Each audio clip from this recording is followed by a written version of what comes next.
Hello, welcome to my channel. હું છું ધનિશ અને દીપ્તાંશુની મમ્મી.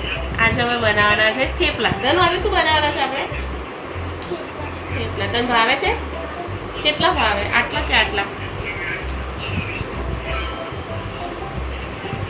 આટલા. તો આપણે શું કરીએ છીએ?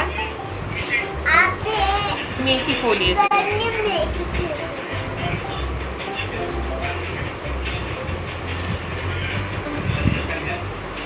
ધનેશ મમ્મી મેથી ફોલાવે છે. મેથી ફોલતો તને કે મેથી ફોલે તો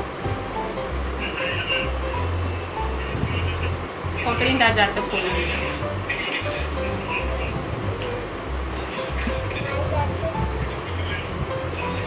એ તને પેલો કીધું કે ABCD વાળું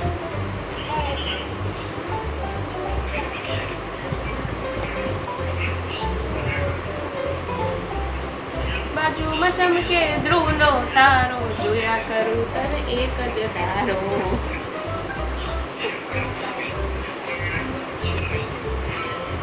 જોરથી બોલ તો સંભળાય. મને નહીં સંભળાય તારો અવાજ.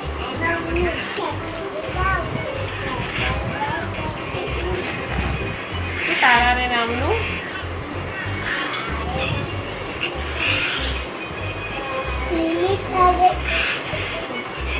નથી લીધી પૂરી ઠંડી છે. હવે સૂકવી દે કાઢી થોડી વાર.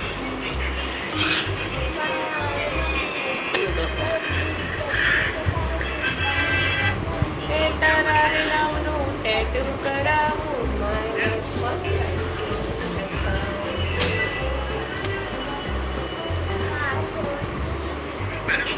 ABCD અક્ષર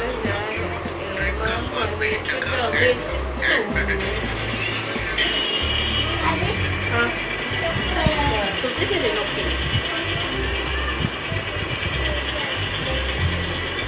મને જ ગમે છે તનો.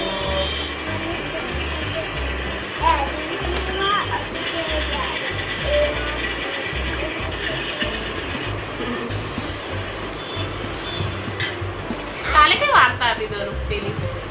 કાલે આપણે કઈ ફોનમાં કઈ વાર્તા મળતા ઊંટ અને ઊંટવાળી વાર્તા નથી સારી? કેવી હતી? ઊંટ અને શિયાળા બંદર પેલી ટોપી લઈને ગયા કઈ વાર્તા તને કઈ ગમી હતી?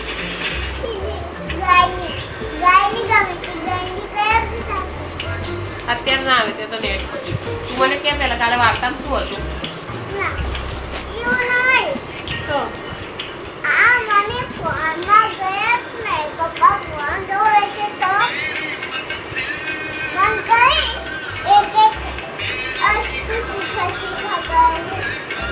કોણ શીખવાડ કરે?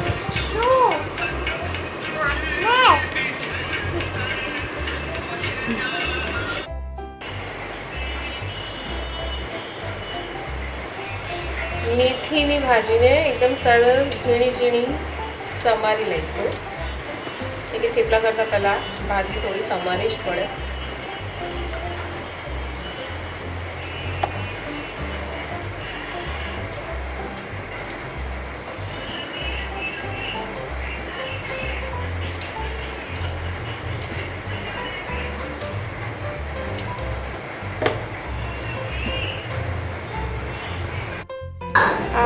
થેપલા માટે મેથીની ભાજી સમારીને રાખી દીધી છે.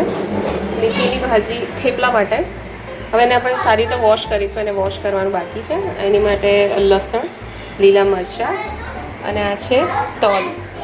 આદું પણ તમે છીણીને નાખી શકો. છીણીનું આદું પણ સારું નાખવું હોય તો ટેસ્ટ ફાઇન લાગે. અત્યારે તો મતલબ લીલું લસણ પણ માર્કેટમાં મળે છે. લીલું લસણ પણ નાખીએ તો થેપલા એકદમ ટેસ્ટી બને. જો છોકરાઓને કે શરદી કફ ખાંસી હોય તો અજમો પણ નખાય. અજમો પણ ટેસ્ટમાં ફાઇન લાગે. આદુ લસણની જે પેસ્ટ છે આપણે ખાંડણીમાં ખાંડીશું. એનાથી થેપલામાં ટેસ્ટ સરસ આવે.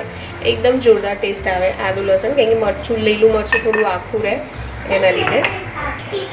મતલબ ઘણા બધા લોકો એવું કરતા હોય છે કે આદુ લસણની જે પેસ્ટ હોય છે એને મિક્સરમાં ક્રશ કરી પછી થેપલાની અંદર નાખે. પણ એનાથી કેવું છે કે સ્વાદ એકદમ બારીક, આદુ પણ પીસાઈ જાય, લસણ પણ પીસાઈ જાય અને મરચાં પણ એકદમ ઝીણા થઈ જાય. તો જે સ્વાદ જોઈએ ને, જે મરચાંનો આવવો જોઈએ, થેપલામાં નહીં આવતો. એના લીધે એના કરતાં આપણે મરચાં ખાંડણીમાં જે ખાંડીને આવી રીતને નાખીએ એનો સ્વાદ યમ્મી, એનો સ્વાદ બહુ જ ફાઇન આવે છે. આપણે થેપલા જેટલા જોઈએ એટલો લોટ લઈ લીધો છે. મીઠું,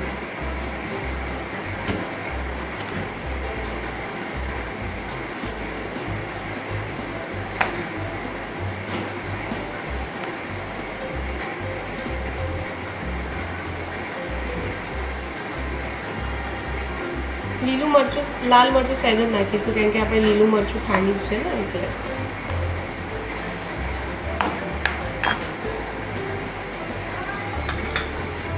જે તલ લીધા હતા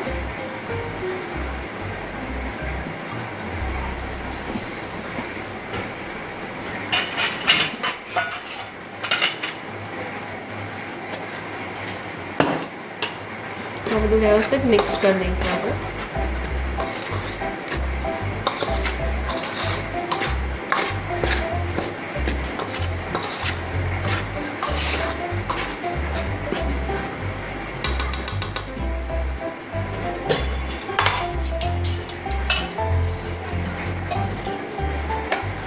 તેલનું મોણ,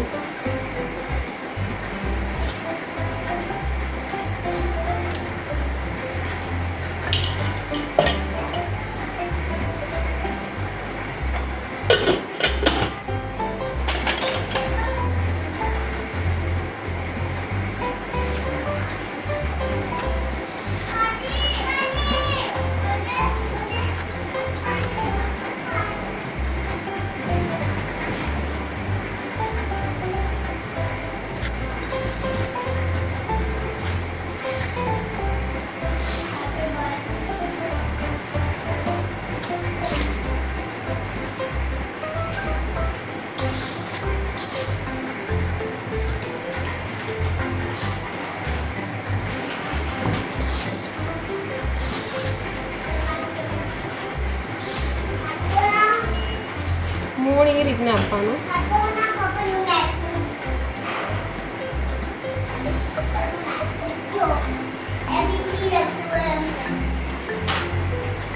આ રીતે મોણ આપી દેવાનું.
હવે આપણે લોટ ત્યાં સુધી ગૂંથવાનો ત્યાં સુધી સરસ એકદમ ફાઇન લોટ ના થઈ જાય અને થોડુંક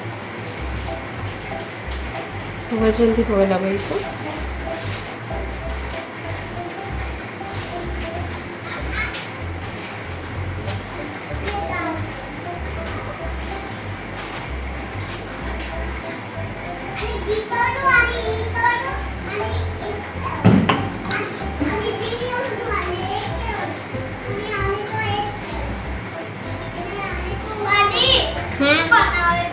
થેપલા બેટા, થેપલા.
આપણો મેથીનો હવે થેપલાનો જે લોટ હતો એ સરસ બંધાઈને જો એકદમ સોફ્ટ છે, બંધાઈને એકદમ તૈયાર છે. હવે આપણે થેપલા બનાવવાનું ચાલુ કરીશું.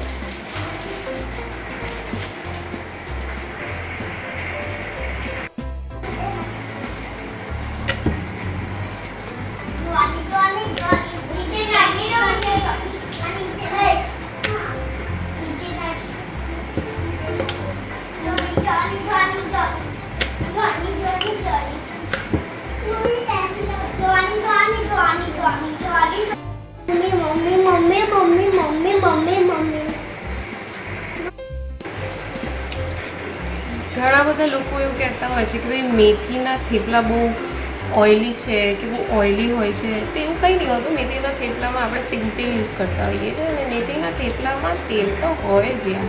મેથીના થેપલામાં તમે તેલ વગરના બનાવો તો કોઈ મતલબ નહીં, એને ટેસ્ટી બી ના લાગે. કેમ આપણે બહાર ફાસ્ટ ફૂડ નથી ખાતા, એના કરતાં તો મેથીના થેપલા એકદમ હેલ્ધી છે અને એનાથી કંઈ જ નથી થતું. આપણા જૂના જે ઘરડા હતા એ લોકો તો મતલબ આટલું ઓઇલી ખાવાનું ખાઈને આવું ખાઈને જ મતલબ હજી સુધી મતલબ એમની હેલ્થ કેટલી ફાઇન છે. એટલે એવું ના હોય કે મેથીના થેપલામાં ઓઇલ છે કે નથી, એ કશું મતલબ હું તો નહીં માનતી. બાકી લોકો જે બહાર બધું જે આ બધું ચીઝ ને વીઝ નાખી જે ફાસ્ટ ફૂડ ખાય છે એ અનહેલ્ધી છે મારા ખ્યાલથી. તો હું એવું માનું છું. બાકી મેથીના થેપલા પર તમે મસ્ત તેલ નાખીને ઉપર નીચે આમ તેલ નાખીને બનાવો, આમ પોચો પોચો થેપલો બને છે, ખાવાની મજા આવે.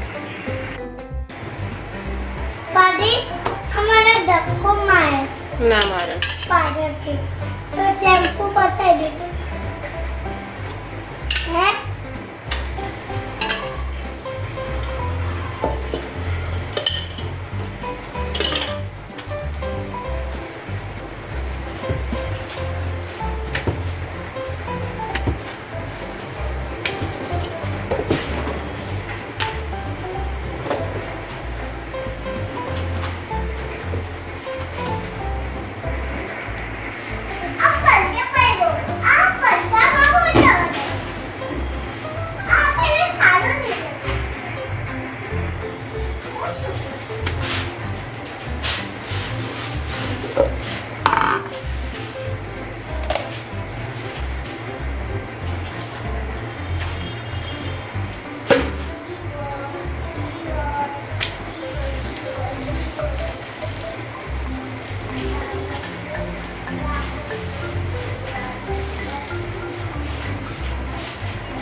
તો આ રીતે મારા થેપલા ચાલુ છે, થેપલા બનાવવાનું, અને એક બાજુ હું વળતી જાઉં છું. અને હવે આપણે એક બાજુ સરસ મજાની ચા મૂકી દઈશું. તો ચા અને થેપલા બહુ જ ફાઇન લાગે.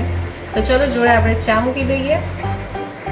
કેમ કે મારા હસબન્ડને જ્યાં થેપલા હોય ને તો ચા મતલબ એવું થાય કે ના ચા બનાવી દો હવે. તો ચલો આપણે સરસ ચા બનાવી દઈએ.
બાજુ આપણા થેપલા થઈ ગયા છે તૈયાર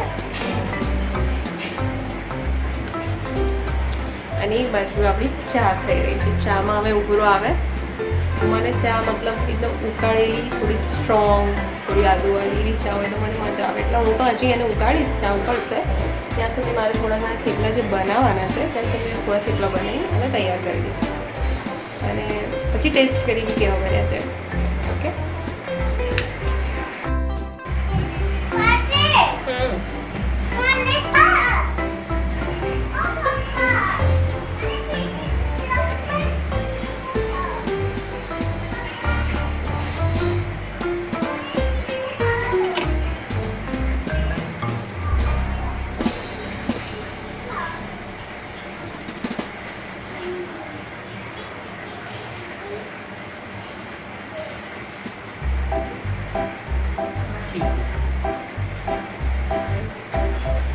ચાલો તેલ